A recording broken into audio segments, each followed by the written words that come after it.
ರಾಜಧಾನಿ ಬೆಂಗಳೂರಿನಲ್ಲಿ ನೀರಿಗೆ ಹಾಹಾಕಾರ ಎಷ್ಟರ ಮಟ್ಟಿಗೆ ಇದೆ ಅಂತಂದ್ರೆ ಜಲದ ಮೂಲ ಬತ್ತಿ ಹೋಗಿ ಪ್ರತಿಯೊಬ್ಬರು ಕೂಡ ನೀರಿಲ್ಲದೆ ಪರಿತಪಿಸುವಂತಹ ಪರಿಸ್ಥಿತಿ ನಿರ್ಮಾಣ ಆಗಿದೆ. ಮುಖ್ಯಮಂತ್ರಿ ಉಪಮುಖ್ಯಮಂತ್ರಿಗಳ ನಿವಾಸದಲ್ಲಿಯೂ ಕೂಡ ಪರಿಸ್ಥಿತಿ ಭಿನ್ನವಾಗಿಲ್ಲ. ಮುಖ್ಯಮಂತ್ರಿ ಸಿದ್ದರಾಮಯ್ಯ ಅವರ ಮನೆಗೆ ಟ್ಯಾಂಕರ್ ಮೂಲಕ ನೀರನ್ನು ಸರಬರಾಜು ಮಾಡುವಂತಹ ಪರಿಸ್ಥಿತಿ. ಡಿಸಿಎಂ ಡಿಕೆ ಶಿವಕುಮಾರ್ ಅವರ ಬೋರ್ವೆಲ್ ಕೆಟ್ಟು ನಿಂತಿದೆ. ನಮ್ಮನೆಯಲ್ಲೂ ಬೋರ್ವೆಲ್ ಹಾಳಾಗಿ ನಮಗೂ ನೀರಿಲ್ಲ ಸ್ವಾಮಿ ಎನ್ನುವಂತಹ ಮಾತನ್ನ ಡಿಸಿಎಂ ಡಿಕೆ ಶಿವಕುಮಾರ್ ಅವರು ಹೇಳ್ತಾ ಇದ್ದಾರೆ. ಇಡೀ ರಾಜಧಾನಿ ಬೆಂಗಳೂರಿನಲ್ಲಿ ನೀರಿಲ್ಲದೆ ಸ್ನಾನಕ್ಕೂ ನೀರಿಲ್ಲ, ಬಳಸೋದಕ್ಕೂ ನೀರಿಲ್ಲ, ಕುಡಿಯೋದಕ್ಕೂ ನೀರಿಲ್ಲ, ಯಾವುದಕ್ಕೂ ನೀರಿಲ್ಲದ ಪರಿಸ್ಥಿತಿಯಿಂದಾಗಿ ಜನ ಹೈರಾಣಾಗಿ ಹೋಗಿದ್ದಾರೆ, ಕಂಗಾಲಾಗಿ ಹೋಗಿದ್ದಾರೆ. ಹೆಚ್ಚು ಹೆಚ್ಚು ದುಡ್ಡನ್ನು ಕೊಟ್ಟು ಟ್ಯಾಂಕರ್ನಿಂದ ನೀರು ತರಿಸುವಂತಹ ಪರಿಸ್ಥಿತಿ ನಿರ್ಮಾಣವಾಗಿದೆ. ಸಂಬಂಧಪಟ್ಟವರು ಈ ಕೂಡಲೇ ಈ ಬಗ್ಗೆ ಗಮನ ಹರಿಸಬೇಕು ಅನ್ನುವಂಥದ್ದು ಜನಸಾಮಾನ್ಯರ ಆಗ್ರಹವಾಗಿದೆ. ನಿಂತು ನಾನು ಆಕಾರ ಇಲ್ಲ ಅಂತ ನಾನು ಹೇಳೋದಿಲ್ಲ. ಪಾಪ ಬೋರ್ವೆಲ್ಗಳು ನಿಂತೋದ್ರೆ ಆಕಾರ ಇದ್ದೇ ಇರ್ತದೆ. ನಾನಿಲ್ಲ ಅಂತ ಹೇಳೋದು. ನನ್ನ ಮನೆಯಲ್ಲೂ ಇಲ್ಲಪ್ಪ, ನಮ್ಮ ಊರುಗಳಲ್ಲೂ ಇಲ್ಲ, ಎಲ್ಲ ಕಡೆನೂ ಇದೆ. ನಾನು ಆಕಾರ ಇಲ್ಲ ಅಂತ ನಾನು ಹೇಳೋದಿಲ್ಲ. ಪಾಪ ಬೋರ್ವೆಲ್ಗಳು ನಿಂತೋದ್ರೆ ಆಕಾರ ಇದ್ದೇ ಇರ್ತದೆ. ನಾನಿಲ್ಲ ಅಂತ ಹೇಳೋದು. ನನ್ನ ಮನೆಯಲ್ಲೂ ಇಲ್ಲಪ್ಪ, ನಮ್ಮ ಊರುಗಳಲ್ಲೂ ಇಲ್ಲ, ಎಲ್ಲ ಕಡೆನೂ ಇದೆ. ನಾನು ಆಕಾರ ಇಲ್ಲ ಅಂತ ನಾನು ಹೇಳೋದಿಲ್ಲ. ಪಾಪ ಬೋರ್ವೆಲ್ಗಳು ನಿಂತೋದ್ರೆ ಆಕಾರ ಇದ್ದೇ ಇರ್ತದೆ.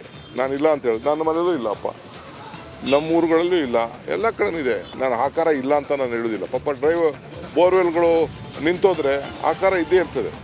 ಈ ಬಗ್ಗೆ ಏನಷ್ಟು ಮಾಹಿತಿಯನ್ನು ನೀಡ್ತಾರೆ ನಮ್ಮ ಪೊಲಿಟಿಕಲ್ ಬ್ಯೂರೋ ಹೆಡ್ ವಿಜಯ್ ನೇರ ಸಂಪರ್ಕದಲ್ಲಿ ಜಾಯ್ನ್ ಆಗ್ತಿದ್ದಾರೆ. ವಿಜಯ್, ಬೇಸಿಗೆ ಆರಂಭ ಘಟ್ಟದಲ್ಲಿದ್ದೇವೆ ಇನ್ನು ನಾವು. ಈಗಷ್ಟೇ ಬೇಸಿಗೆ ಆರಂಭ ಆಗ್ತಾ ಇದೆ. ಈಗಾಗಲೇ ನೀರಿನ ಬಗ್ಗೆ ಇಷ್ಟೊಂದು ಹಾಹಾಕಾರ. ನೀರಿಗೆ ನೀರೇ ಪರಿಹಾರ, ಬೇರೆ ಏನೂ ಇಲ್ಲ. ಸರ್ಕಾರದ ಮುಂದಿರೋ ಸವಾಲೇನು? ಹೇಗೆ ಸಮಾಧಾನ ಮಾಡ್ತಾರೆ ಜನರನ್ನ ಇವರು?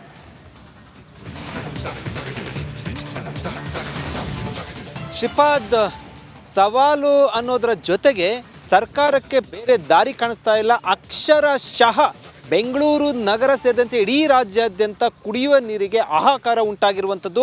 ಇನ್ನು ಆಗಲೇ ಹೇಳಿದ ರೀತಿಯಲ್ಲಿ ಕೂಡ ನೀವು ಇನ್ನು ಬೇಸಿಗೆ ಇನ್ನು ಈಗ ಶುರುವಾಗಿರುವಂಥದ್ದು. ಈಗಲೇ ಕುಡಿಯೋ ನೀರಿಗೆ ಇಷ್ಟೊಂದು ಹಾಹಾಕಾರ ಉಂಟಾದರೆ ಯಾವ ಪರಿಸ್ಥಿತಿಗೆ ಬಂದಿದೆ ಅನ್ನುವಂಥದ್ದು. ಯಾಕಂದರೆ ಇತ್ತೀಚಿನ ವರ್ಷಗಳಲ್ಲಿ ಇಷ್ಟೊಂದು ಭೀಕರ ಬರಗಾಲ ಎಲ್ಲೂ ಕೂಡ ಕಂಡಿರಲಿಲ್ಲ. ಅಷ್ಟರ ಮಟ್ಟಿಗೆ ಈಗ ಏನು ಬರಗಾಲ ತಾಂಡವಾಡ್ತಿರೋದು, ಕುಡಿಯೋ ನೀರಿಗೆ ಏನು ಹಾಹಾಕಾರ ಎದ್ದಿರುವಂಥದ್ದು. ಇದರ ಬೆನ್ನಲ್ಲೇ ಕೂಡ ಬೋರ್ವೆಲ್ ಎಲ್ಲರೂ ಕೂಡ ಸಂಪೂರ್ಣವಾಗಿ ನೀರಿಲ್ಲದೆ ಕೂಡ ಬತ್ತಿ ಹೋಗಿರೋದು. ಖುದ್ದು ಉಪಮುಖ್ಯಮಂತ್ರಿ ಡಿ ಕೆ ಶಿವಕುಮಾರ್ ಅವರ ನಿವಾಸದಲ್ಲಿರುವಂತಹ ಬೋರ್ವೆಲ್ ಕೂಡ ಬಂದಾಗಿರುವಂಥದ್ದು. ಅದನ್ನು ಖುದ್ದು ಡಿ ಕೆ ಶಿವಕುಮಾರ್ ಕೂಡ ಹೇಳಿರುವಂಥದ್ದು. ಸಾಮಾನ್ಯ ಜನರಿಗೆ ಅಂದರೆ ಈಗಾಗಲೇ ಕೂಡ ಅಥವಾ ಏನು ಸದಾಶಿವನಗರ ಸೇರಿದಂತೆ ಅಲ್ಲಿ ಒಂದಷ್ಟು ಏನು ಕುಡಿಯೋ ನೀರು ಸಂಬಂಧಪಟ್ಟಂತೆ ಟ್ಯಾಂಕರ್ಗಳು ಕೊಡಿಸ್ಕೊಳ್ಳುವಂತಹ ಶಕ್ತಿ ಇರುತ್ತೆ. ಆದರೆ ಸಾಮಾನ್ಯ ಜನರ ಪರಿಸ್ಥಿತಿ ಏನಾಗಬೇಕು? ಇದಕ್ಕೆ ಈ ಕಡೆ ಸರ್ಕಾರ ಗಮನ ಹರಿಸಬೇಕು. ಎಲ್ಲ ರಾಜಕೀಯ ಆರೋಪ ಪ್ರತ್ಯಾರೋಪಗಳು, ರಾಜಕೀಯ ರಣತಂತ್ರಗಳನ್ನು ಹೊರತುಪಡಿಸಿ ಕುಡಿಯೋ ನೀರಿಗೆ ಸಂಬಂಧಪಟ್ಟಂತೆ ಗಮನ ಕೊಡಬೇಕು. ಅಷ್ಟರ ಮಟ್ಟಿಗೆ ಕುಡಿಯೋ ನೀರಿಗೆ ಬರಗಾಲ, ಕುಡಿಯೋ ನೀರಿನ ಹಾಹಾಕಾರ ಉಂಟಾಗಿರುವಂಥದ್ದು ಈಗ ಇನ್ನಷ್ಟೇ ಆರಂಭ ಆಗಿರುವಂಥದ್ದು. ಅಂದರೆ ಈಗಾಗಲೇ ಕೂಡ BWSSB ಒಂದು ಸೂಚನೆಯನ್ನು, ಒಂದು ನಿರ್ದೇಶನವನ್ನು ಕೊಟ್ಟಿರುವಂಥದ್ದು ಶ್ರೀಪಾದ್. ಕುಡಿಯೋ ಅಂದರೆ ಕಾವೇರಿ ವಾಟರ್ ಏನಿದೆ ಅದು ಕುಡಿಯೋ ನೀರನ್ನು ಹೊರತುಪಡಿಸಿ ಉಳಿದು ಯಾವುದಕ್ಕೂ ಕೂಡ ಕಾರ್ ತೊಳೆಯೋದಕ್ಕಿರ್ಬೋದು ಅಥವಾ ಏನು ಗಿಡಗಳಿಗೆ ಹಾಕುವಂಥದ್ದಿರ್ಬೋದು ಯಾವುದಕ್ಕೂ ಕೂಡ ಬಳಸುವಂತಿಲ್ಲ ಅಂತ ನಿಷೇಧ ಹೊರಡಿಸಿರುವಂಥದ್ದು. ಅಂದರೆ ಪರಿಸ್ಥಿತಿ ಅಷ್ಟರ ಮಟ್ಟಿಗೆ ಇರುವಂಥದ್ದು. ಪರಿಸ್ಥಿತಿ ಆಲ್ರೆಡಿ ಕೈ ಮೀರಿ ಹೋಗಿರುವಂಥದ್ದು.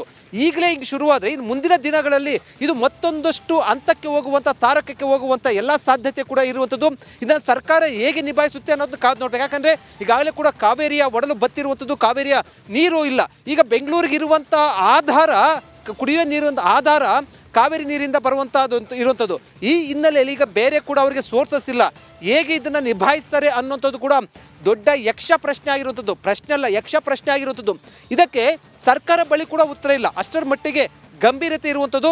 ನೋಡಬೇಕು ಇದನ್ನು ಹೇಗೆ ನಿಭಾಯಿಸ್ತಾರೆ ಅನ್ನೋದನ್ನ ಶ್ರೀಪಾದ್.